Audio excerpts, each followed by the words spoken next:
प्यारे बच्चों, आपका दिन मंगलमय हो। अगर आप नए हैं तो इस चैनल को सब्सक्राइब कर लें। आज हम करेंगे सीरीज के फुल पाठ।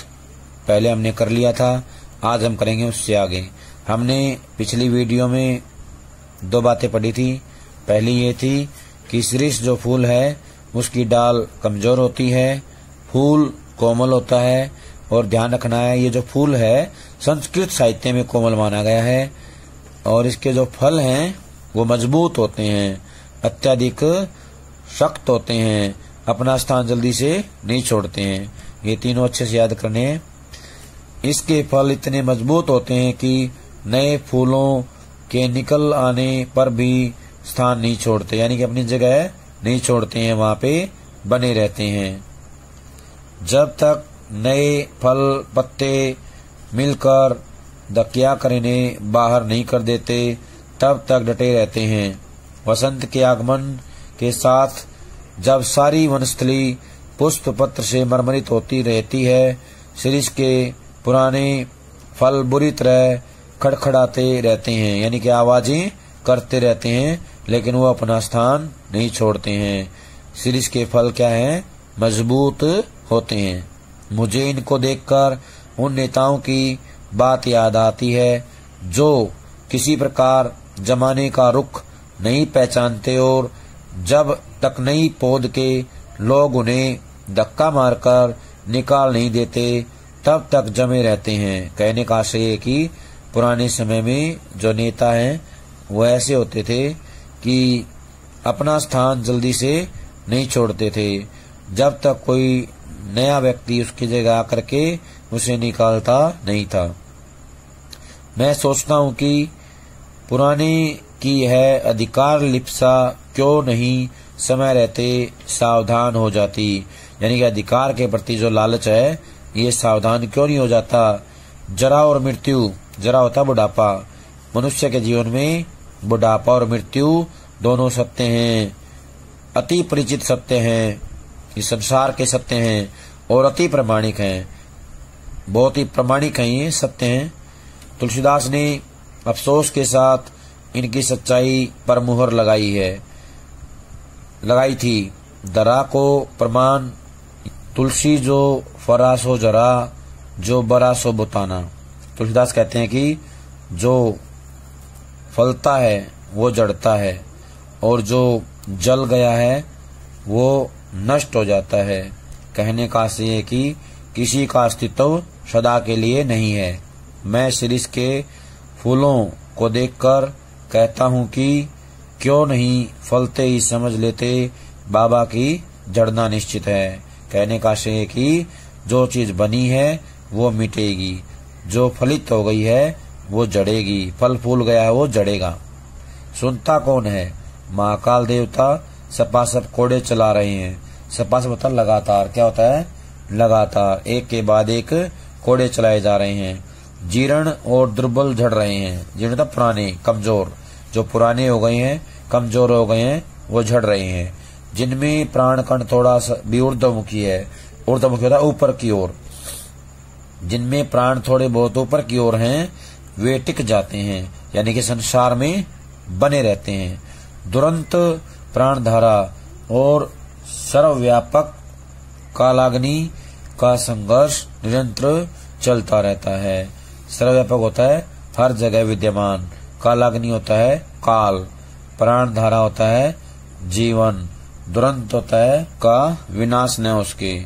ऐसी प्राणधारा जो हर जगह व्याप्त है, मृत्यु का भी जो संघर्ष चलता है। सर्वव्यापक होता है हर जगह, कालाग्नि मृत्यु या काल देवता का संघर्ष निरंतर चलता रहता है।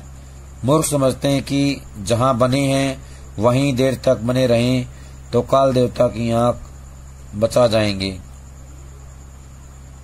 बोले हैं वे, हिलते डुलते रहो, स्थान बदलते रहो, आगे की ओर मुंह किए रहो तो कोड़े की मार से बच भी सकते हो, जमे की मरे।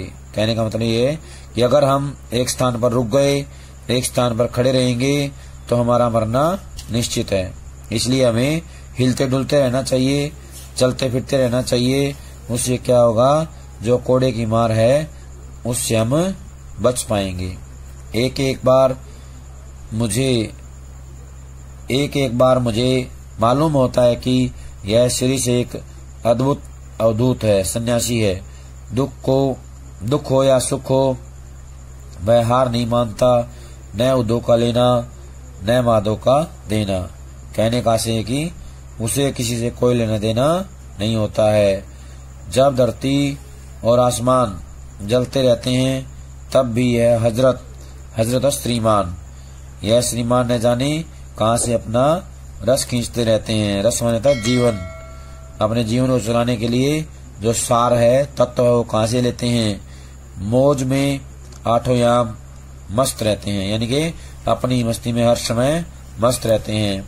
एक वनस्पति शास्त्री ने मुझे बताया कि यह उस श्रेणी का पेड़ है जो वायुमंडल से अपना रस खींचता है, अपने जीवन का जो सार है वो प्राप्त करता है, जीवन को आधार देता है। जरूर खींचता होगा, नहीं तो भयंकर लू के समय इतने कोमल तंतुजाल और ऐसे सुकुमार केसर को कैसे उगा पाता या उगा सकता था। अवधूतों के मुंह से ही संसार की सबसे सरस रचनाएं निकली हैं। कबीर बहुत कुछ इस शिरीष के समान ही थे, मस्त और बेपरवाह, पर सरस और मादक। कालिदास भी जरूर अनासक्त योगी रहे होंगे। शिरीष के फूल फकड़ाना मस्ती से ही उपज सकते हैं और मेघदूत का काव्य उसी प्रकार के अनासक्त अनाविल उन्मुक्त हृदय में उमड़ सकता है। अनासक्त होता है जो निर्लिप्त है, यानी किसी में कोई लिप्त नहीं है, आसक्ति नहीं है। वो क्या होता है? अनासक्त होता है जो किसी में लगाव नहीं रखता है, निर्लिप्त है, वो होता है हमारा अनासक्त। अनाविल होता है स्वच्छ, उन्मुक्त होता है आजाद, हृदय होता है मन। स्वच्छ मन से जो है उमड़ सकता है, इधर उधर आ जा सकता है। जो कभी अनासक्त नहीं रह सका, जो फक्कड़ नहीं बन सका, जो किए कराए का लेखा जोखा मिलाने में उलझ गया, वह भी क्या कवि है। कहते हैं कर्नाट राज की प्रिया वज्जिका देवी ने गर्वपूर्वक कहा था कि एक कवि ब्रह्मा थे, दूसरे कवि वाल्मीकि और तीसरे व्यास। एक ने वेदों को दिया, दूसरे ने रामायण को और तीसरे ने महाभारत को। इनके अतिरिक्त और कोई यदि कवि होने का दावा करे तो मैं कर्नाट राज की प्यारी रानी उसके सिर पर अपना बायां चरण रखती हूँ। इनके अलावा कोई कवि होने की बात कहता है या कहता है मैं कवि हूँ, तो मैं उसके सिर पर अपना बायां चरण धरती हूँ। संस्कृत में कहा गया है तेसाम मूर्धनि ददामी वाम चरणम कर्नाट राज प्रिया। ये जो लाइन है इसकी हिंदी यही बनेगी कि मैं कर्नाट राज की प्यारी रानी उसके सिर पर अपना बायां चरण रखती हूँ। ये इसकी हिंदी है। जो संस्कृत की लाइन बोली है तेसाम मूर्धनि ददामी वाम चरणम कर्नाट राज प्रिया। और ये जो कर्नाट राज है ये कर्नाटक का पुराना नाम है। कर्नाट राज को ही कर्नाटक को कहते हैं कर्नाट राज। कर्नाट राज क्या है? कर्नाटक। और इसकी जो प्रिया है उसका नाम है विज्जिका। क्या नाम है? विज्जिका। विज्जिका देवी जो है ये नाम याद रखना है। इसने किसको कवि माना है? तीनों को माना है। वो तीन कौन है? ब्रह्मा, वाल्मीकि, व्यास। एक ने क्या दिया? एक ने जो है वेदों को दिया, एक ने दूसरे ने रामायण को दिया और तीसरे ने महाभारत को दिया। किसने क्या दिया इसको भी ध्यान रखना है। मैं जानता हूं कि इस उपालंब यानी कि उलाना उपालंब से दुनिया का कोई कवि हारा नहीं है, पर इसका मतलब यह नहीं कि कोई लजाया नहीं तो उसे डांटा भी न जाए। पर मैं कहता हूँ कवि बनना है तो मेरे दोस्तों तो फक्कड़ बनो, यानी कि मस्त बनो। शिरीष की मस्ती की ओर देखो, लेकिन अनुभव ने मुझे बताया है कि कोई किसी की सुनता नहीं, मरने दो। कालिदास वजन ठीक रख सकते थे क्योंकि वे अनासक्त योगी की स्थिर प्रज्ञता होता है स्थिर बुद्धि। और विदग्ध प्रेमी होता है अच्छी तरह से तपा हुआ, अच्छी प्रकार से तपा हुआ जो प्रेमी होता है उसका हृदय पा चुके थे। कवि होने से क्या होता है, मैं भी छंद बना लेता हूँ, तुक जोड़ लेता हूँ, और कालिदास भी छंद बना लेते थे, तुक भी जोड़ ही लेते होंगे, इसलिए हम दोनों एक श्रेणी के नहीं हो जाते। पुराने सहृदय ने किसी ऐसे ही दावेदार को फटकारते हुए कहा है, वयमपि कव्यस्ते कालिदासाद्या, यानी कि मैं जो है मुग्ध और विषम विमूढ़ होकर कालिदास के एक एक श्लोक को देखकर हैरान हो जाता हूँ। विषम विमूढ़ होता है आश्चर्यचकित हो जाता हूँ। अब इस शिरीष के फूल का ही उदाहरण ले लीजिए। शकुंतला बहुत सुंदर थी। सुंदर क्या होने से कोई हो जाता है? देखना चाहिए कि कितने सुंदर हृदय से वह सौंदर्य डुबकी लगाकर निकला है। शकुंतला कालिदास के हृदय से निकली थी। विधाता की ओर से कोई कार्पण्य नहीं था। कार्पण्य होता है कंजूसी। कवि की ओर से भी नहीं। राजा दुष्यंत भी अच्छे भले प्रेमी थे। उन्होंने शकुंतला का एक चित्र बनाया था, लेकिन रह रहकर उनका मन खींच उठता था। कहीं न कहीं कुछ छूट गया है। बड़ी देर के बाद उन्हें समझ आया कि शकुंतला के कानों में वे उस शिरीष के फूल को देना भूल गए हैं, जिसके केसर कंठस्थल तक लटके हुए थे, यानी गालों तक लटके हुए थे। इसका मतलब होता है कंठस्थल गालों तक। और रह गया है शरचंद्र की किरणों के समान कोमल और मृणाल का हार। शरचंद्र होता है सर्दी के चंद्रमा की किरणें। क्या होता है? सर्दी के चंद्रमा की किरणें। सर्दी ऋतु का जो चंद्रमा होता है उसकी जो किरणें हैं उसको बोलते हैं शरचंद्र। क्या बोलते हैं? शरचंद्र। शुभ्र होता है सफेद। क्या होता है? सफेद। मृणाल होता है कमलनाल। क्या होता है मृणाल? कमलनाल। कमलनाल का हार। कालिदास सौंदर्य के बाह्य आवरण को भेद कर उसके भीतर तक पहुंच सकते थे। बाह्य होता है बाहरी, आवरण होता है घेरा। बाहरी घेरे को पार करके आगे जा सकते थे। दुख हो कि सुख, वे अपना भावरस उस अनासक्त कृपिवल की भांति, कृपिल होता किसान, खींच लेते थे जो निर्दलित इक्षुदंड से रस निकाल लेता है। इक्षुदंड होता है गन्ना। गन्ने से रस निकाल लेता है, उसको पूरी तरह से रगड़कर, पूरी तरह से उसको कुचल कर रस निकालता है। ठीक वैसे ही अच्छी तरह से निचोड़ लेना। निर्दलित होता है निचोड़ लेना, निर्दलित निचोड़ना पूरी तरह से गन्ने को। कालिदास महान थे क्योंकि वे अनासक्त रह सके थे। कुछ इसी श्रेणी की अनासक्ति आधुनिक हिंदी कवि सुमित्रानंदन पंत में है।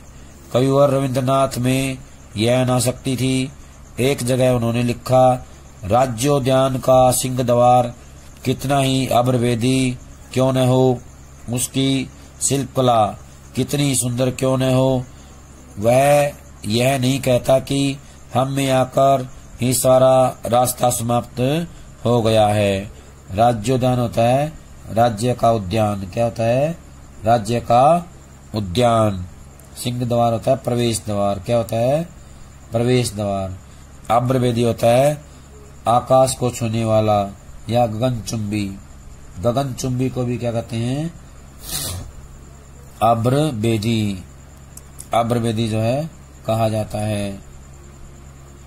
वो चाहे कितना भी सुंदर हो, कितना भी ऊंचा हो, लेकिन वो कभी ये नहीं कहता कि सब कुछ मेरे अंदर ही समा गया है या सारा रास्ता समाप्त हो गया है।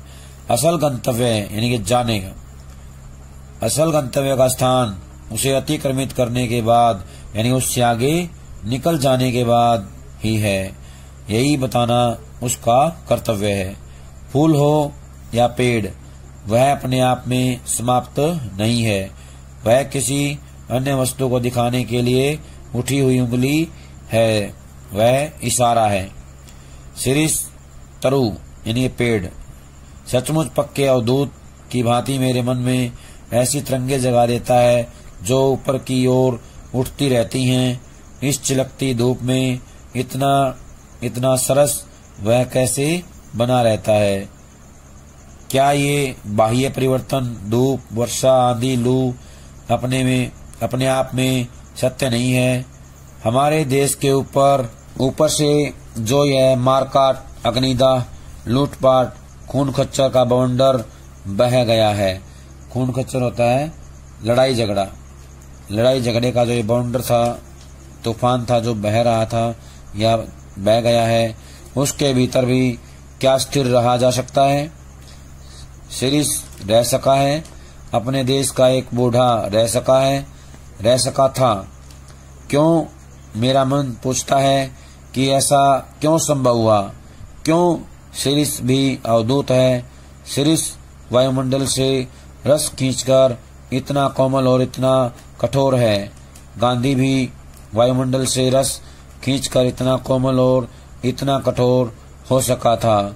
मैं जब शिरीष की ओर देखता हूँ तब हुक उठती है, हाय वह अवधूत आज कहाँ है? हुक होता है वेदना, पीड़ा। वो कहते हैं कि मेरे मन में एक पीड़ा उठती है, दर्द उठता है और फिर मैं सोचता हूँ कि वह अवधूत आज कहाँ गया? अवधूत सन्यासी। प्यारे बच्चों, आज जो काम करवाया है सभी इसको कापी में लिख करके याद करेंगे। सभी का बहुत बहुत धन्यवाद।